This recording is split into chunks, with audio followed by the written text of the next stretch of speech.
Like, if you're struggling, please talk to somebody, because you trying to handle it on your own, you trying to pretend like it's not an issue.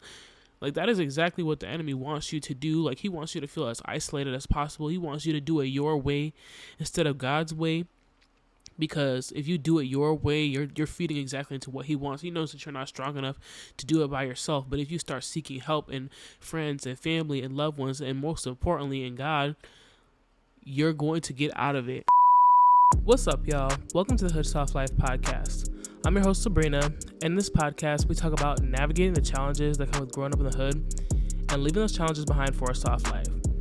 Growing up in the hood comes with its own set of challenges, but what people don't tend to tell you is not only do your challenges follow you once you've made it out physically, but they tend to intensify.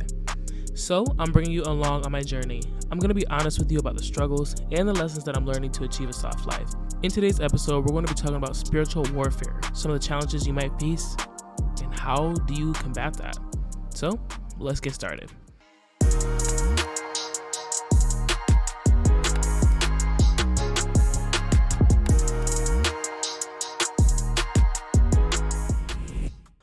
All right, y'all, weekly check-in. How is everybody doing? I'm sorry that this episode came out a little bit later than anticipated, but late is better than never. So you'll get this on Sunday when it uploads. But I want to just know how everybody is doing, especially because by the time this releases, TikTok is supposed to be banned. I've been seeing a lot of stuff on social media about that, and I know people have a lot of feelings. I personally, I also have a lot of feelings because, one, where am I supposed to get my recipes now? Yeah, Instagram Reels has this thing and YouTube does it. I'm not watching a whole 20-minute YouTube video to learn how to cook the thing. I just want to know quickly. I just want to know what seasonings, how long for, and what degrees, and I do the rest. That's it. I don't want to sit there and watch the whole 20-minute video. So that, and like, I genuinely use that to figure out where I'm going for the day. I'm new to the area still, in my opinion, so I don't know like where the nice places are to go, and TikTok just does it better for me. I'm sorry. I'm not going out of my way to look for it on Instagram. I'm certainly not going on YouTube to figure it out. So I'm just a little like annoyed by that. And I also read like a New York Times article to really understand like what is the big deal, like why are they banning it? And, you know, they listed out some of the arguments that they put in the actual court documents and just, you know, the argumentations that they had going on. And I'm literally sitting there like, this is exactly what the US does to its own citizens. But we're not ready for that conversation. That's a big girl conversation that this country is just not ready to have. And while I understand it's a different country having access to our information and whatever the case may be, the U.S. be using our information for ways that we have no idea under the sun. And what I learned in my ethics and journalism class in my first semester, I learned a lot about that kind of stuff. And so I'm just like, if you don't want other countries to do that with our information, don't do it with our information. And then they were like, TikTok spreads propaganda that benefits China, and they don't talk about X, Y, and Z. And I'm like, that is exactly what X does, but we've allowed that. So, you know, just let me know what your thoughts are, because I don't know, I'm still kind of like in denial, I guess. I don't think I'll grieve TikTok like hugely. I don't have like a huge following or anything on there. I don't make money on there or anything like that. It's just more so personal use. Like, where am I supposed to find my teacher content, my relatable teacher content? What am I supposed to do now? So I don't think I'll grieve it like entirely. And I didn't even use it at all today. I think I'm just trying to like avoid it just to get used to like not having it at all, I guess. But let me know what your thoughts are. Let me know how you're feeling about that. And just in general, how are you feeling? I hope that you had a good week. I hope that work isn't stressing you out. I hope that you got to have a good time with your loved ones. I hope you got to do something fun for yourself. And I hope that you're just doing well. I did not post this video on Wednesday because I was really struggling with my mental health, which we're going to talk about today. I just really needed a break. I really needed a break from screens. I really needed a break from everything. I'm not even going to lie, but you know, you can't take a break from work. But I just really needed a break, and I really needed some time to just rest and relax. And I'm super, super grateful and appreciative to the people who reached out to me just to see how I was doing, to make sure that I was okay. Because all I really said was I need to focus on my mental health. The episode will come sometime next week. And that was pretty much it. So thank you so much if you reached out to me and if you prayed for me. You didn't reach out to me personally. I really do appreciate it. I am feeling a lot better now, and I'm ready to keep going with my 2025 and my goals. And so I just hope that if you are struggling, just hope that it's short-lived, and I will definitely pray for you and your struggles, even if I have no idea what your name is, what town you live in, whatever the case may be. I just really hope that you are doing okay, and we'll talk a little bit more about that in the episode. So let's go ahead and jump right in.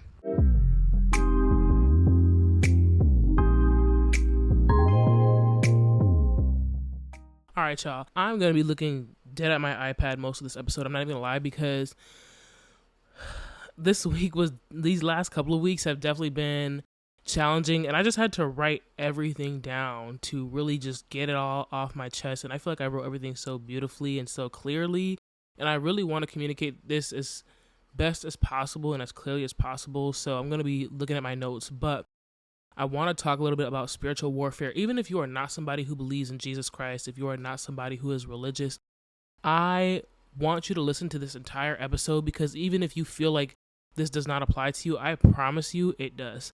I promise. And so I used this app called Haven. It's essentially ChatGPT, but strictly based on Christianity and the Bible. I talked a little bit about it in one of the other episodes, and it really helped me out with defining spiritual warfare and giving some examples, because I feel like I know exactly what that feels like for me, but everybody's case is different. And so I want to talk about that first. What is spiritual warfare? According to the Haven app, spiritual warfare is the ongoing battle between good and evil, where the enemy, Satan and his demons, try to distract, deceive, and destroy us from following God's plan and purpose for our lives. It's a tug of war between God's kingdom and the kingdom of darkness. And you know what is crazy? When I first started this podcast last January, somewhere in that season, in season 1, where I was still living in Massachusetts and I was just getting started, and I was trying to do a thing with the purple lights, I said that. I wish I could remember what episode it was, but I was like, I feel like I'm in the middle of this tug of war battle, and it's just like, I feel like my past life and how I grew up is pulling me on one side, and the life that I want to have and the goals that I'm trying to achieve are pulling me on the other side. And I just feel like I'm stuck in the middle, and I feel like I never know which side I'm going to go on, which day am I going to wake up on. Am I going to be on this side, or am I going to be on this side? And I definitely thought of a lot of examples of when I was feeling spiritual warfare, but that is essentially what it is. It's like a tug of war between good and evil, and it's like I want to do the right thing, but I keep feeling pulled towards the wrong thing, but I don't want to do that either, because I know that it's wrong, and I don't want to do that either. And so it's just like, well, what do I do? And it's just like, I kind of want to do this, but I kind of want to do that, and I don't know. I'm indecisive, and I'm in the middle. Here's the thing about that too, is we don't talk about that enough as a society. I love social media. I have truly found a passion for it. I have truly found a passion for marketing on social media, creating motivational, inspirational, relatable pieces and things like that. But the thing that really bothers me about social media, especially people around my age, is that we feel like we have to have everything put together, and God forbid you have a hair sticking out, you type something wrong, or you're going through some real life shit and things are getting difficult. I paused because I'm really trying not to curse. But anyways, and things are getting difficult, and you can't say that. You can't openly say I'm struggling with my mental health here, there, and everywhere. I'm struggling with spiritual warfare. Some of the things I'm going to list out later, where I talk about exactly what I was going through, I'm sure some people are going to be like, damn, are you all right? And that was the thing that was really bothering me, because I want to talk about these things, and I am going to talk about these things regardless of what the feedback is, but I just can't stand that we live in a society where you can't be anything other than perfect, but then we crave this realness, but then when people are real, we go ahead and attack them for it. And it's just like, well, what do you want? I say all of that to say I was kind of struggling with how do I put this into terms, and not even just on social media, but I feel like that pressure applies to your actual life. And I'm blessed to have some really good people in my life that will allow me to have that space to be open, to be honest, to be vulnerable about how I'm feeling. I know that I never have to show up perfectly anywhere. The people that are in my life love me exactly as I am right now, and they'll love me 10 years from now when I grow as a new person. But I don't know, it's just that societal pressure that still makes you feel like you cannot talk about struggling with your mental health or struggling with spiritual warfare at such a deep length. Again, some of these things on this list, it was looking pretty ghetto. It was looking pretty scary. I'm not even going to hold you. But all that to say, and I'm going to say this again later, talk to somebody. Talk to somebody if you are struggling with spiritual warfare or if you're struggling with your mental health. So how do you know when spiritual warfare is happening? That's the thing that is really hard about spiritual warfare too, is because it really just depends on a couple of things. And the first thing is, how big of an attack is it? Because the enemy is going to cause spiritual warfare and make that attack towards you as big as your purpose, or as big as your step towards your purpose. So for example, if I'm just taking a small step, let's say I just started this podcast and I haven't turned on my camera. I haven't bought a mic. I didn't buy a stand, whatever. I didn't buy any of this equipment. And I'm just trying to come up with a name and come up with my colors and, get my brand right. I might procrastinate. And that's a small step. That's a small way of him delaying my progress or delaying my purpose, because instead of doing this huge attack, he doesn't need to do all that because I'm just in the beginning stages. It's really not that big of a deal. Whereas opposed to you make this huge declaration, or maybe you're in the process of buying a building for your business, and all of a sudden you're hit with exhaustion, you're hit with depression, you're hit with anxiety, you're hit with anger, you're hit with all of these things, and it feels like all these things are targeting you all at one time. They're coming literally left, right, up, down, in the middle. That uppercut is coming straight from the ground.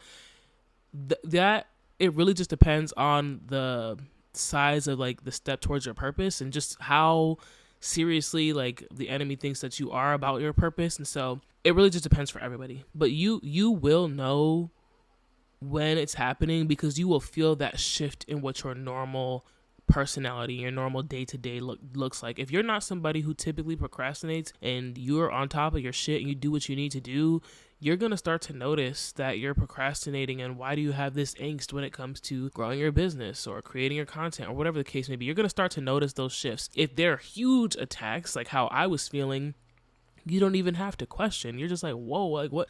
Why? Like I just feel like there's all of these things going on. Some attacks are going to feel pretty small and they'll be gradual and you may not even notice them. If the enemy feels like the small attacks are enough to keep you off your path, then he won't have to do any extra work. But if the small attacks aren't working and you're still pursuing and you're pushing and you're kind of ignoring them, he's coming for the big attacks now, because he's really trying to kill, steal, and destroy whatever it is that God has for you. And so now he's really going out of his way to make sure that that doesn't happen for you. That was the case for me these past couple of weeks. And so I want to talk about some of the things that I felt while I was going through my spiritual warfare. And I just want to preface now and just make it very clear now that is my life dandelions, unicorns, rainbows, pot of gold at the end of the light? No, it's not horrible either. My life's not horrible and my life's not perfect. I feel like I'm still coming out of that spiritual warfare, and so I'm feeling like much better to even be able to get in front of the camera and to record this, and like to go outside and to get dressed up and to actually do my hair and feel normal. I feel normal, for lack of a better word. I feel like things are getting better, but there's still some work that I have to do, because I am pursuing the thing that God has for me. And so there will continue to be attacks. And I hate to break it to you, but I also want you to know, like, there will continue to be attacks, but I want to make sure that I'm prepared for them. But circling back, here's some of the things that I was experiencing when I was going through this spiritual warfare within the last week or two. The first half of the week, or the first half, like a week before, nobody really knew, because it was like kind of gradual, but then it was just like, boom, we're coming for your whole life. So the first thing was doubt in my abilities, doubt in the Lord, and doubt in my future success. There is one thing that I will forever be secure about when it comes to me, and that is the fact that God put me on this planet with a purpose, and that purpose was to be the generational pattern breaker for my family. I got placed at the specific time with a specific family for a specific purpose, and I never doubted that. Even at a young age, I was very much aware of that, and I've talked about that a couple of times on this podcast. But I know that I'm going through spiritual warfare when I have a million questions. And I remember I was just talking to my friend on the phone, and it was just like, I don't want to pick up my camera. I don't want to pick up my microphone. I don't want to sit in front of my computer. And I know that I'm good at it, right? I know that I have the ability to do it. And I know that I have the ability to pursue the life that God has for me, but why me?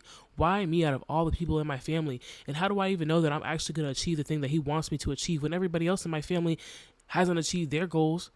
Why me? How do I know that that's going to be the case? And then I have all these questions, and then I start ruminating in those feelings, and then, those math equations that mean with all the math equations that just float around. It's just like, that's exactly how my brain operates just on a day-to-day, but especially when I'm feeling anxious about my purpose. And so I have 1,000,001 questions, and I just doubt the fact that God will come in and do his thing. And that is honestly like one of the saddest parts about it, especially as somebody who is trying to build a relationship with God, is that I don't want to doubt him. And that's not fair to him when he's shown up and showed out for me so many times in this life. And I know that he'll never hold it against me. And that's the beautiful thing about the relationship, but it still makes me feel bad. So it's like, not only do I doubt my abilities, not only do I doubt God, and not only am I putting all this trust in my past traumas and pain, because that's exactly what I was doing. I was putting more trust in the pain and the trauma that I had been through, because I saw that there's proof of that. Like, I can see that. I can't see what God is trying to do for me 5-10 years from now. I can't even see God. And so I'm putting a lot of trust in my past and in my pain, because I can see it. I've already experienced it. I know exactly what that looks like. And that was the frustrating thing about it. It's like I'm putting more energy and I'm putting more faith into the negativity and the negative aspects of my life than I am into the positive. And that's not what I'm trying to do, but I don't know why I keep doing that. So that was the first thing that I was feeling. The next thing that I was feeling was anxiety. When season 2 released, I remember I talked to you guys about struggling with my mental health and really struggling with anxiety after I moved here, so much so to the point where I started taking medication. And I just want to preface this again. If you feel like you need medication to help with your mental health issues, I recommend. If you are able to find a doctor that you trust and all that extra stuff, go for it. I had to stop taking the medication for medical purposes. It wasn't working well with my body, and it was causing some issues, and I'm very healthy and very thankful for that, and I don't want to have any medical issues or side effects, so I just stopped taking the medication, and not too long afterwards, I didn't feel any change, and my dosage wasn't that high, but I didn't feel any change. I didn't feel anxious. I didn't feel the racing thoughts. I didn't feel like I couldn't breathe and that my heart was racing all the time. I felt fine. I felt light and weightless, and I felt free. And maybe it was because I started growing in my faith with God. I personally couldn't give you a straight answer. I think that it's because of my relationship with God. Some people might think otherwise, and that's perfectly okay. So I started feeling perfectly fine, and then these last couple of weeks, I really just started to feel like I could not breathe again. Like, I would literally be standing just taking a shower and I can't breathe, and I'm like gasping for air just to try and breathe, feeling like I'm suffocating or my heart will be racing. And I'm just standing in my closet. I'm not doing anything, and I don't have any pressing things right now. I don't have anything major going on, and so there's really no reason for me to be anxious. I just feel anxious all of a sudden, and I feel like I'm suffocating. And my friend Paris came to visit me, and I was just telling her I cannot breathe. I feel like I cannot breathe, and I feel stressed out. And she was asking me like why, and I was like, I don't know. Like she was like, why do you feel stressed out? And I was like, nothing. Like there's nothing wrong. And she was like, there must be something. But I'm like, I get what you're saying, because if you're feeling that, it's definitely for a reason. But I have no reason. There's nothing that I can tell you. I don't have anything stressful coming up. I don't have school assignments anymore. I don't have any of that stuff. So I don't really know why I'm feeling so stressed out and so anxious. Am I in love with my job? No. But aside from that, like, I don't know. It's not enough for me to be feeling this way. And so I was getting a little bit worried. So that was something else that I felt. The next thing that I felt was excessive anger. And I'm going to be the first to admit, and I've said this a couple of times in the podcast already, I struggle with an anger issue. And nobody would have a clue, because I'm somebody who more so swallows their anger. I don't like yelling. I don't like physical violence. I don't like any of that stuff. But when I am angry, like, I am very angry, and I don't allow it to be shown to other people, because I don't want it to be shown to other people. And I don't like the way that feels. I don't like being angry. And so I just felt that way all the time.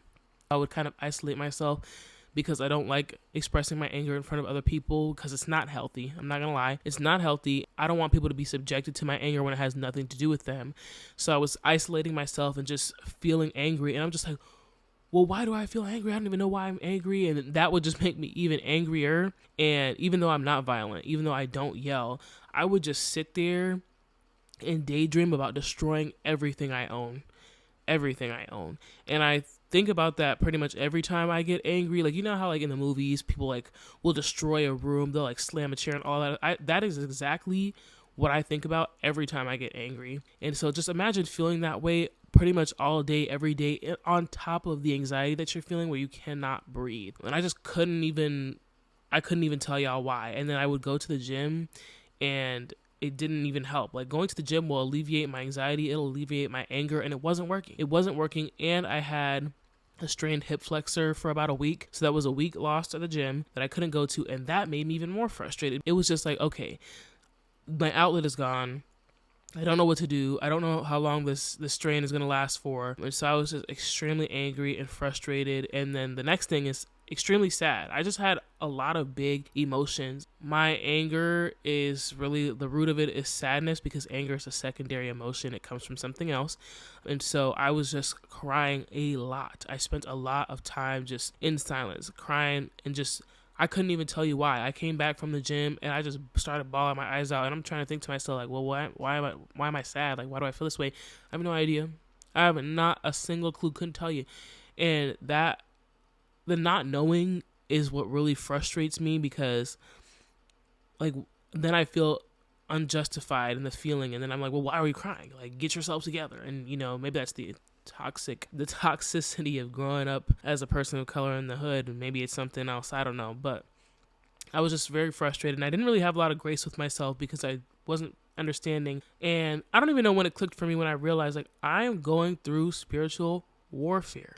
And it was very, very challenging. A couple of other things that I felt before I dive into that. I felt excessive fatigue. I was tired all the time. I couldn't even keep my eyes open throughout the day, including at work. And I felt like I looked exhausted. I just looked so tired. And it didn't even matter. On the nights that I got like 10, 11 hours of sleep, I'm still exhausted. And that was something that was also keeping me from creating content. It's just like, I'm so tired, I can't even keep my eyes open. I would be falling asleep like in the middle of my Bible study with my friends. I'd be falling asleep in the middle of saying a prayer to God. I would just be falling asleep out of nowhere. Sometimes I would be like dozing off while I'm driving, which is very scary. And I don't have like insomnia or narcolepsy. I don't have any of those things. I was just like, why am I so tired? And don't get me wrong, like the content that I have put out and some of the content that I've been working on that hasn't gone out yet, it takes hours. So I put in a lot of hours, and a lot of that time was taken up during my winter break where I could have been resting. So at first I was like, maybe I just really need to take a break and just rest. And I did that, and it didn't matter. And so I was like, this can't be because like I'm tired, like because I've rested, I've done all the things that would reset me, and it's not working. And the last thing was aggression towards God. And I've been in this place where, I'm going to be honest, I've been in a place where I just didn't want anything to do with God. I felt like I hated God. Like, why would you do all this to me? Like all of the negative things that I had experienced in my life, it was just like, why would you do this to me? Like, you're responsible for this and all of this extra stuff. And, not really acknowledging the enemy and pretty much giving in to exactly what the enemy wanted, of just like blaming God and turning my back towards him. And so I've been in those spaces before, and I definitely will say that I'll never be there again. But that was how I was starting to feel. And I'm like, now we're really like getting scary, because yes, it was the anger already a issue, absolutely. Was the excessive fatigue issue, absolutely. The anxiety, the sadness, all of those things were an issue. But for me to have aggression towards God and pretty much start to feel like how I felt in the past, before I really started to understand like who God is and who the enemy is and who is responsible for what, that's kind of how I was starting to feel. And I'm like, we need to nip this in the bud right now. And it definitely took some steps that I would have never have taken had I not grown as a person. Like I'm not really the type that likes to share their feelings. I'm not really, despite the podcast, I'm not really the type of person who likes to be vulnerable with others, especially like, I really do like my church, but I don't really know anybody like that, not that well. But to be open and to be vulnerable with people at my church, and to be open and vulnerable with my loved ones, and just say like, I feel like I'm struggling with spiritual warfare, and naming it like straight off the bat, that was such a new thing for me to do. And I'm honestly very proud of myself, because I'm the type of person where I will suffer in silence as long as I can until it blows up in my face. And having learned from past experiences, I'm like, I'm not going to do that again, because it's never worked for me. I need to tell somebody exactly how I'm feeling, so I'll feel less alone, and so that I can get some help.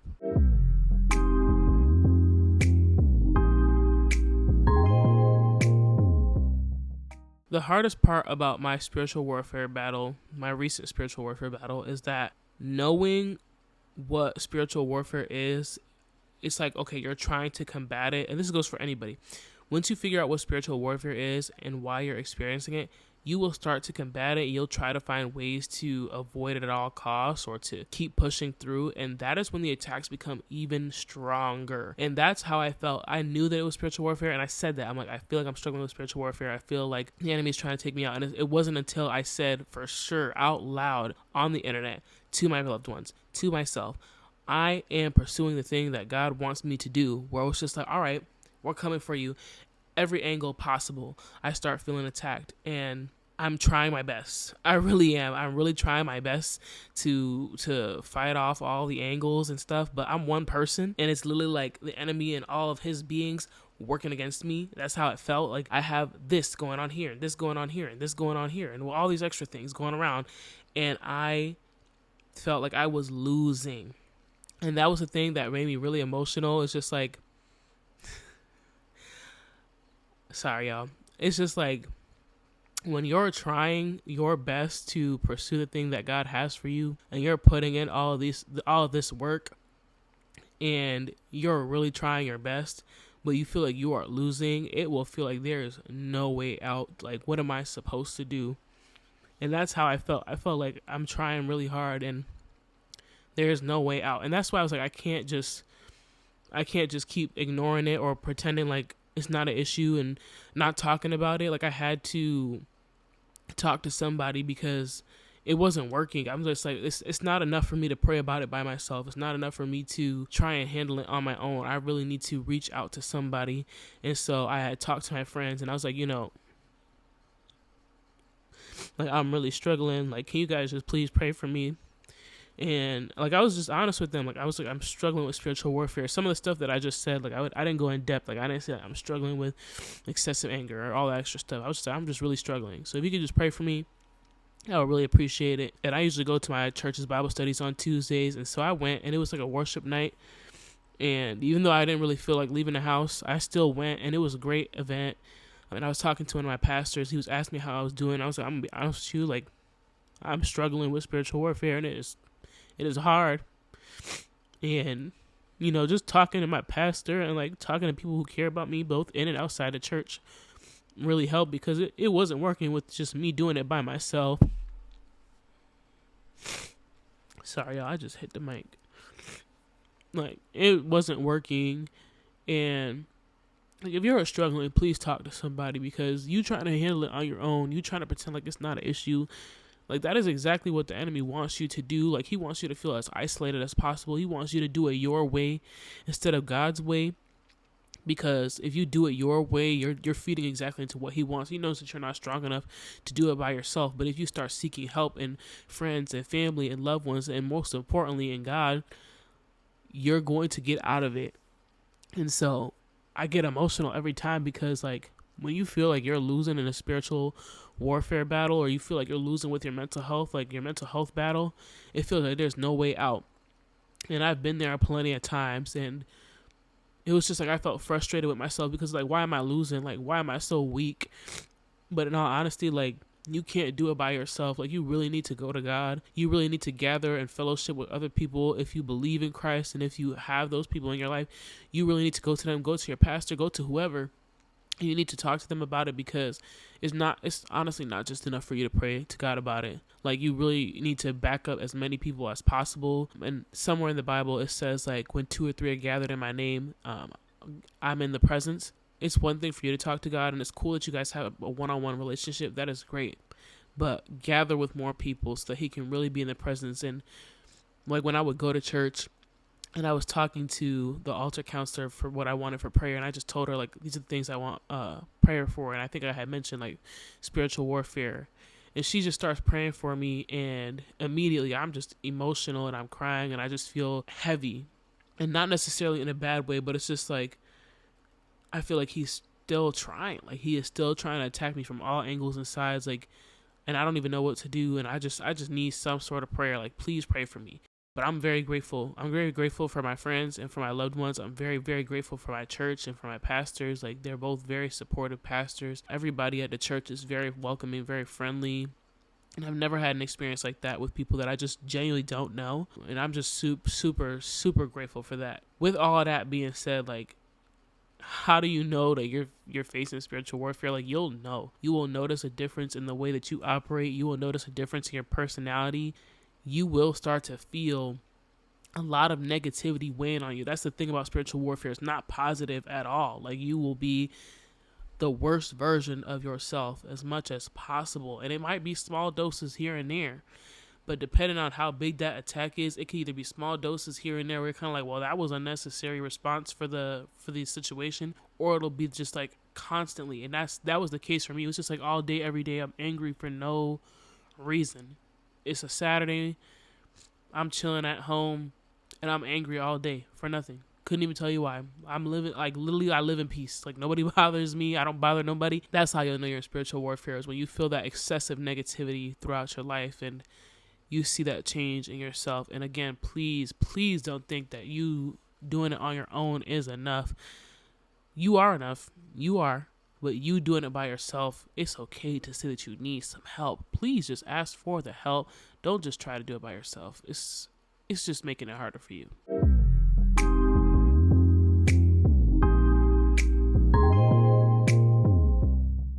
All right, y'all, we're going to keep going to it. I feel a little bit better now, but I'm not getting up to wash my face or anything like that, because as soon as I move, this mic moves and we don't have time. So let's talk about, why do we experience spiritual warfare?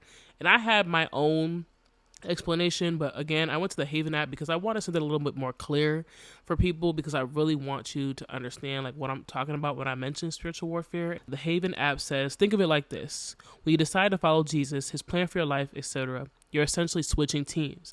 You're leaving the kingdom of darkness and you're joining God's kingdom. The enemy doesn't like that, and he'll do everything in his power to make you doubt, fear, and turn your back to your old ways.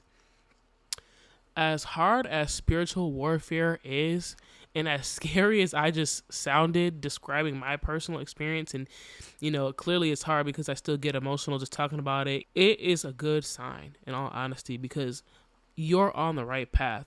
If the enemy had no confidence in you whatsoever, in terms of you achieving your goal, the goal that God gave you, the purpose that God gave you, he wouldn't even be pressed about you. He wouldn't even be wasting his time attacking somebody that wasn't going to go anywhere anyways, right? And so you doing the thing that you're supposed to do, whatever it is that you're called to do, to be a doctor, to be a lawyer, to be a content creator, to be an artist, to be whatever it is that you're supposed to be, if you start pursuing that and you're feeling like things are just getting hard out of nowhere, you have no idea why, that is the spiritual warfare. And that is because the enemy wants you to fall off, and he doesn't want you to get closer to the purpose that God has for you. And here's the thing about the enemy, or even people on this earth who try to keep you from pursuing your goals. They see your potential long before you ever do. They'll go out of your way to try and stop you from pursuing that. And we saw that in the episode where I talked about not everything is for everybody. We talked about that with the story of Joseph, also a story from the Bible that I highly recommend. And essentially, very quick spark notes. Joseph was one of, I think, 8 brothers. And he was the most favored by the father. He had a dream, and he had a dream essentially that his wheat stood tall and the others bowed down. And that was supposed to signify that he would rule over all of them, including his parents. And the brothers didn't like that. And he told his dream to the wrong people, and they saw his potential long before he did, because he didn't even know what his dream meant. And so what did they try to do? They tried to kill him. And when they didn't kill him, they sold him into slavery. And long story short, it ends up working out in Joseph's favor anyways. But I say all that to say, people who come to kill, steal, and destroy, people who come to work for the enemy himself, whoever he places in your life to be that presence, because he can't be everywhere, he will go out of his way to make sure that you never see that light of day that God has for you, that purpose that he has for you, that beautiful life that you envision all the time. He's going out of his way to make sure that you never get there. And so that's why you're experiencing spiritual warfare, is because he sees that you're on your way. He sees that you're a lot closer than you think. And so I know it sounds so hard, and I'm not even going to lie to you. It is very hard. But despite all of the challenges, you really just got to keep pushing, because you are a lot closer than you think. You are really on your way to the life that God has for you. You need to keep going. And so, here's exactly how you're going to fight spiritual warfare. First, I have a scripture for you. Even if you don't believe in Christ, still take all the information. And so this comes from Ephesians 6, verse 12. And it says, "For our struggles are not against flesh and blood, but against the rulers, against the authorities, against the powers of this dark world, and against the spiritual forces of evil in the heavenly realms."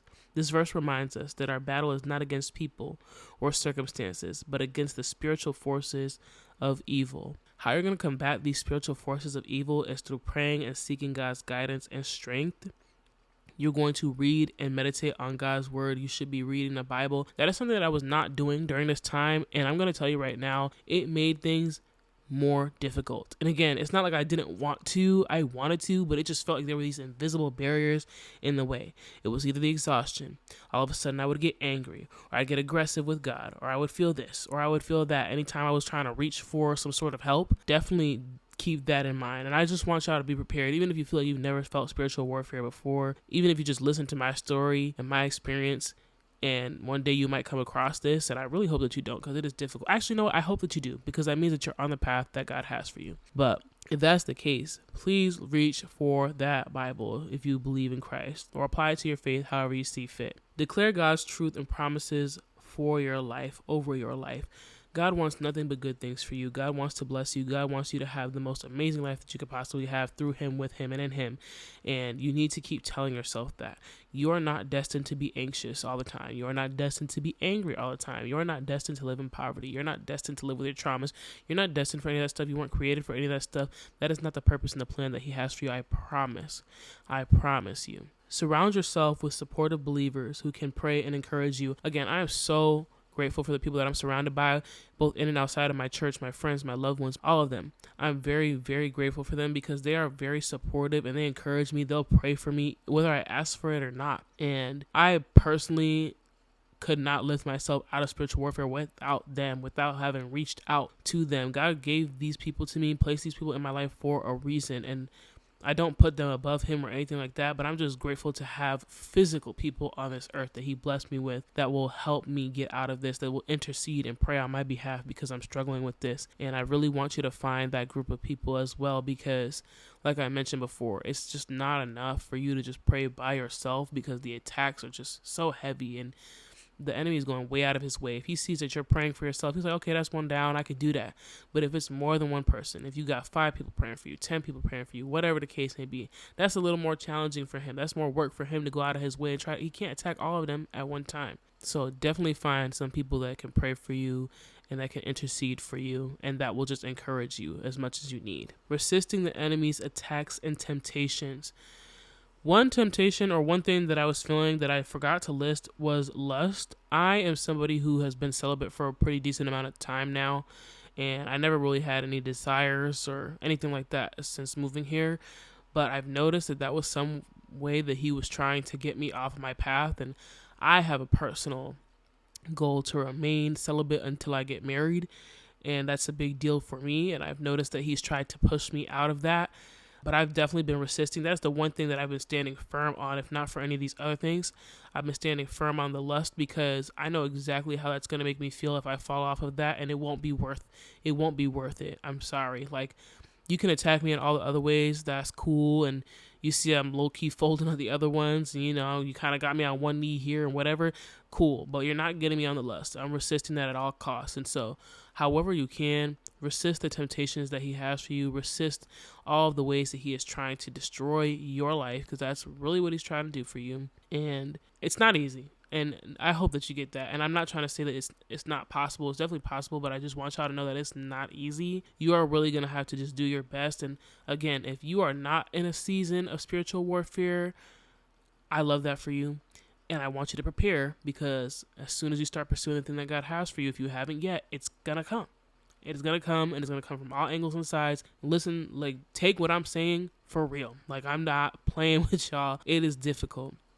And so really stand firm and resist those temptations, because if you fall into temptation, you will feel like there's no room for you to get up from there. And there's always room for you to get up from there if you do fall into temptation. If that's the case for you, and that's the case with your experience, please know that doesn't mean like you're useless now, or God won't forgive you. He definitely will forgive you if you repent, and if you feel bad about it and you want to go to him for that, you do your thing.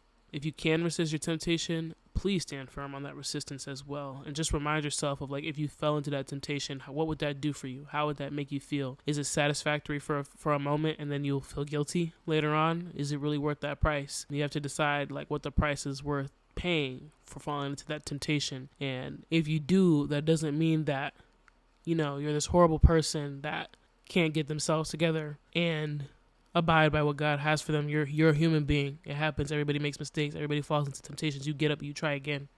That's all. Oh, and the last one, do not keep your spiritual warfare a secret. Please don't do it. I'm sorry. I'm just going to have to say it one more time. Please don't do it.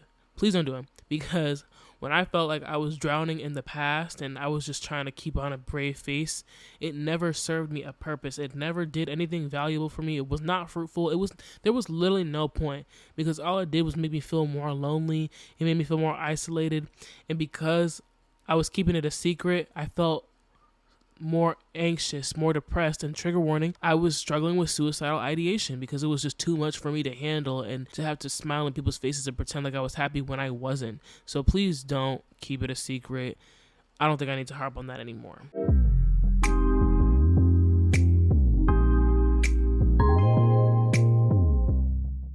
One thing I forgot to mention is that every big achievement that I've had so far in my life, I've always experienced spiritual warfare, whether that was before, after, or even during, or even all three.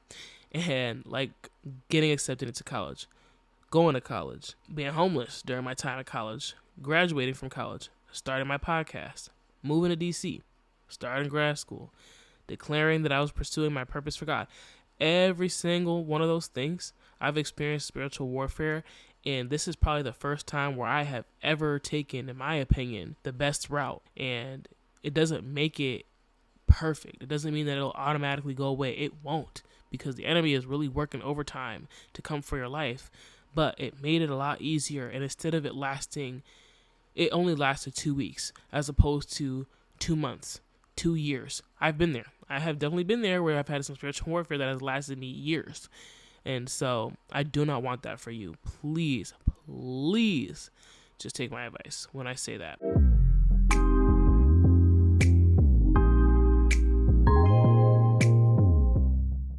All right, y'all, we are at the point where we've reached the affirmation for this week.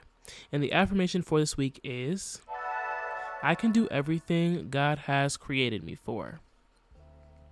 So I'm going to go ahead and repeat this 3 times. If you have the ability to close your eyes, close your eyes. However you want to speak this positivity onto your life, if you want to write it down, find a way to do it. And so, I can do everything that God has created me for. So I'm going to go ahead and repeat this 3 times. If you have the ability to close your eyes, close your eyes. However you want to speak this positivity onto your life, if you want to write it down, find a way to do it. And so, I can do everything that God has created me for. I can do everything God has created me for. I can do everything God has created me for. All right, y'all, that is all I have for you this week. Let me know what your thoughts are on this episode. If you've ever experienced spiritual warfare, please share your story, because I would just love to hear a little bit more about some other people's experiences. If there's some tips that you have on how to combat spiritual warfare, please let us know. Help us out, because one thing about it, if you're pursuing the thing that God has for your life, this is not the first and the last time that you'll experience spiritual warfare. And I'm very sorry, but also it's such a positive thing, because that means you are so much closer to the thing that God has for you. And so please let us know. You can leave us comments on the YouTube if you're watching this. You can also leave comments on Spotify, which I still get baffled by every single time. If TikTok is still a thing, you can follow us on TikTok and Instagram. They have the same handle at the HSL Pod. And I've also started my own lifestyle page where I talk about fitness, faith, and just life in DC as a 20-something-year-old. And so if you're interested in that and just seeing a little bit of a different side of me outside of this podcast, you can follow me on Instagram, and if TikTok is still a thing, at Sabrina, SABRINAA .LIZET. That's Sabrina Lissette. You can follow me on Instagram and TikTok. And before I say goodbye, I just want to leave you with this quote that the Haven app gave me. And it says, "Remember, Sabrina, you're not a victim in this battle. You are a victorious child of God, empowered by His Spirit to overcome any obstacle that comes your way. So just remember, you are not a victim. You are a victorious child of God. You will overcome this obstacle." I'm going to catch you on the next one. Bye.